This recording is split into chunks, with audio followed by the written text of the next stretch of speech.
Selanjutnya, sambutan Kepala Kementerian Agama Provinsi Kalimantan Timur yang terhormat Bapak Dr. Andes Haji Saifi MPD, disilakan. Bismillahirrahmanirrahim. Assalamualaikum warahmatullahi wabarakatuh. Alhamdulillahirabbil alamin. Wassalatu wassalamu ala asyrafil anbiya'i wal mursalin wa ala alihi wa ashabihi ajma'in, amma ba'du. Yang terhormat Bapak Bupati Berau, Bapak Wakil Bupati, beserta unsur koordinasi pimpinan daerah, yang mulia Al-Mukarram Habib dari Samarinda, Bapak Sekretaris Daerah, Kepala Kantor Kementerian Agama Kabupaten Berau, dan hadir juga Kepala Kantor Kementerian Agama dari Kabupaten Bulungan, para Dewan Guru dan Kepala Madrasah Sanawiyah Al-Khalil, hadirin hadirat yang kami hormati. Setidaknya sekolah-sekolah agama seperti ini ada 3 hal yang mesti untuk bersama-sama dengan masyarakat kita mengawal kehidupan beragama yang sekarang ini tantangannya sangat besar. 3 hal itu adalah, yang pertama, madrasah akan mengawal akidah anak-anak kita. Kita tahu sekarang ini di Indonesia sudah banyak sekali aliran-aliran yang berkembang, yang masuk ke tengah-tengah masyarakat. Mulai daerah perkotaan sampai kepada daerah pedesaan. Dan ikutan mereka pada aliran-aliran baru bukan hanya sekedar masyarakat bawah, tapi masuk pula kepada masyarakat-masyarakat intelektual. Tantangan yang kita hadapi adalah memang banyak sekali. Seperti di Jawa Barat misalnya, ada muncul rasul yang baru, itu namanya Mas Dadang. Orangnya gondrong. Lalu di Bogor ada satu lagi orang yang lama bertahanus, selesai menjadi pengurus KONI pusat, namanya Ahmad Mosaddek. Juga ngaku jadi nabi dan banyak pengikutnya. Terakhir di Jakarta ada seorang perempuan cantik, ngaku jadi malaikat Jibril, namanya Lia Eden. Terus berkembang aliran di mana-mana. Di Kalimantan Timur sudah ada 30-an aliran yang berkembang dari Samarinda sampai kabupaten kota. Termasuk di Tarakan. Barangkali dulu ada satu kelompok yang namanya naik haji cukup di Berau saja. Kalau ini tidak kita kawal dengan madrasah, anak-anak kita ini ke depan akan terancam. Belum lagi ada satu aliran yang cukup besar dan mewabah di Indonesia, yang oleh Majelis Ulama ini sudah dikategorikan aliran sesat, walaupun ada satu mazhab yang mendekati kita, ini Syiah. Beberapa waktu yang lalu kita kedatangan satu tokoh Sunni dari Beirut, Lebanon, yang menceritakan rekrutmen dari anak-anak Sunni sekarang sangat gencar oleh kaum Syiah di Timur Tengah. Indonesia kurang lebih ada 5.000 mahasiswa yang sudah diberikan beasiswa oleh kelompok Syiah untuk dididik di berbagai perguruan tinggi Syiah di Timur Tengah.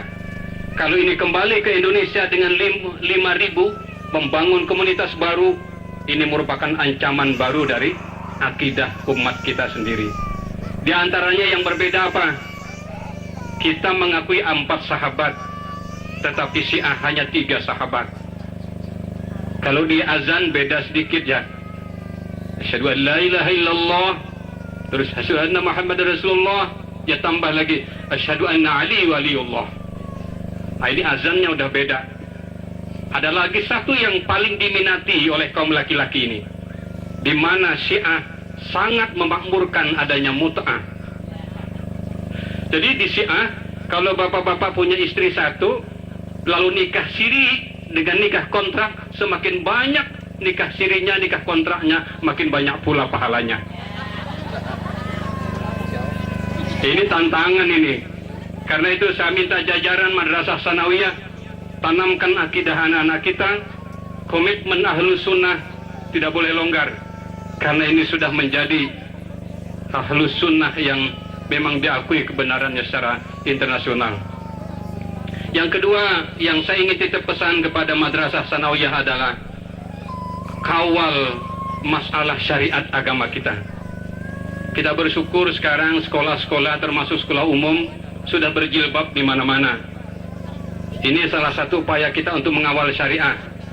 Tata pergaulan kita bangun, karakter kita bangun. Bahkan kita bersyukur sekarang bank-bank sudah mulai bermunculan, bank-bank syariah. Hotel sudah bermunculan, adanya hotel-hotel syariah. Yang terakhir muncul pula ada laundry syariah. Ini semua bagus untuk kita kawal. Jadi syariah salah satu yang hari-hari kita lakukan mesti ada komitmen bersama. Itulah fungsi daripada madrasah untuk memberikan pendidikan terutama kepada anak-anak kita. Yang ketiga yang ingin kami titipkan pesan kepada madrasah setelah diresmikan ini adalah pembinaan moral anak-anak kita. Di sekolah-sekolah umum misalnya sekarang sudah membiasakan ada sebuah kantin kejujuran. Bagaimana anak-anak berbelanja tidak lagi ada kasir yang menunggu, tapi bayar sendiri, kembali uang sendiri. Ini menanamkan akidah yang kuat sekaligus moral yang kuat. Cuma saya berpikir apakah bisa di madrasah sanawiyah itu ada warung yang nggak ada penunggunya. Warung itu disebut dengan kantin kejujuran. Coba nanti, apakah bisa kita bangun sebuah sistem untuk menciptakan akhlak anak-anak kita. Di mana sekarang ini yang paling berat adalah bukan saja karena pergaulan lingkungan, tapi teknologi. Bagaimana kita menggiring anak-anak punya alat teknologi tapi bernilai positif. Kita khawatir orang tua nggak pernah pegang HP, laptop, komputer, tapi anak-anak kita dalam kamar itu udah sampai ke dunia mana dia terbang sehari-hari. Kasih tahu orang tuanya ada apa nak? Ya ini di kamar kirim SMS. Ternyata dia sedang berhubungan dengan temannya di luar daerah sana.